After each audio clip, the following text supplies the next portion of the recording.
Welcome to the Wrinkled Brain Project. My name is Brendan. This is our team. We are scientists, we are educators, and we are communicators. And we are Porter. But full disclosure, Porter's mom is actually on another team. So this measles, America? Come on, measles?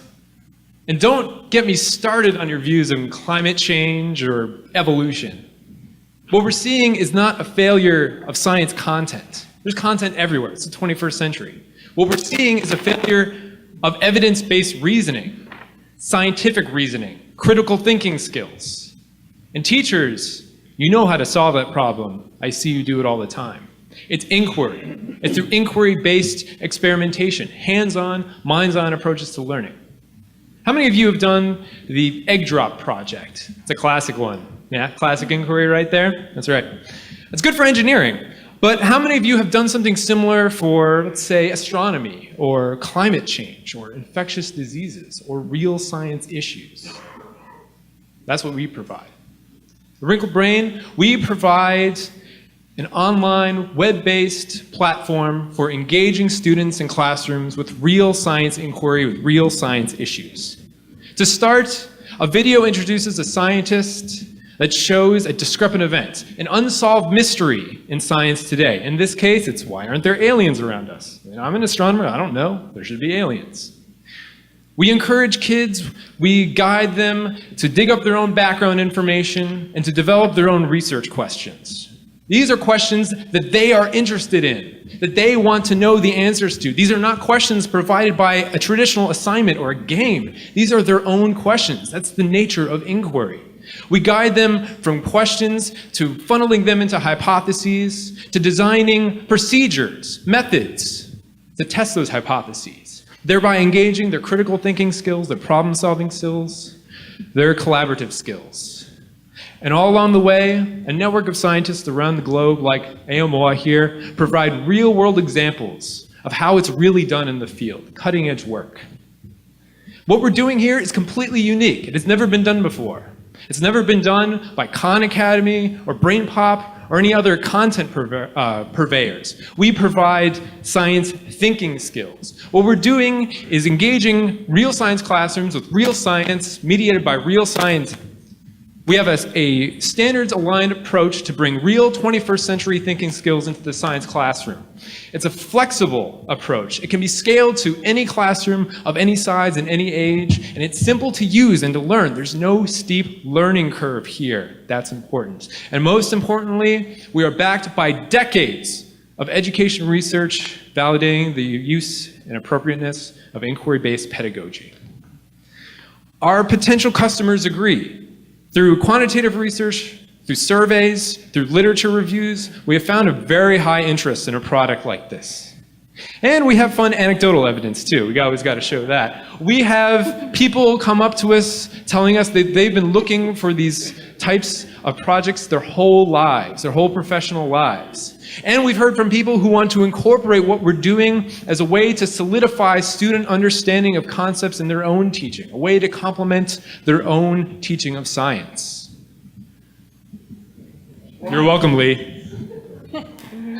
Our intended market here is grades 4 through 8, and the educators that guide them.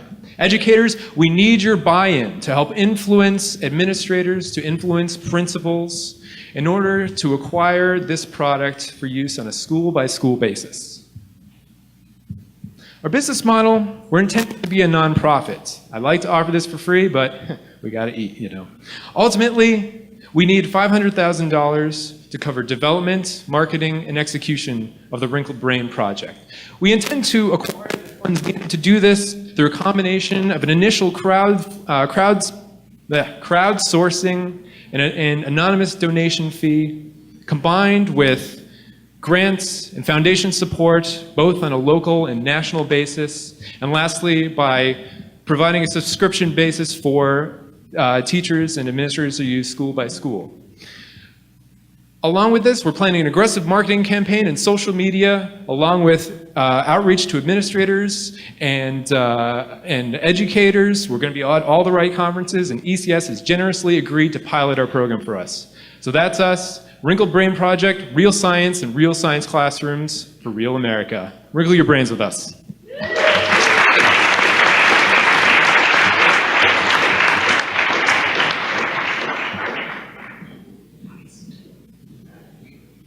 Hi, team. Welcome.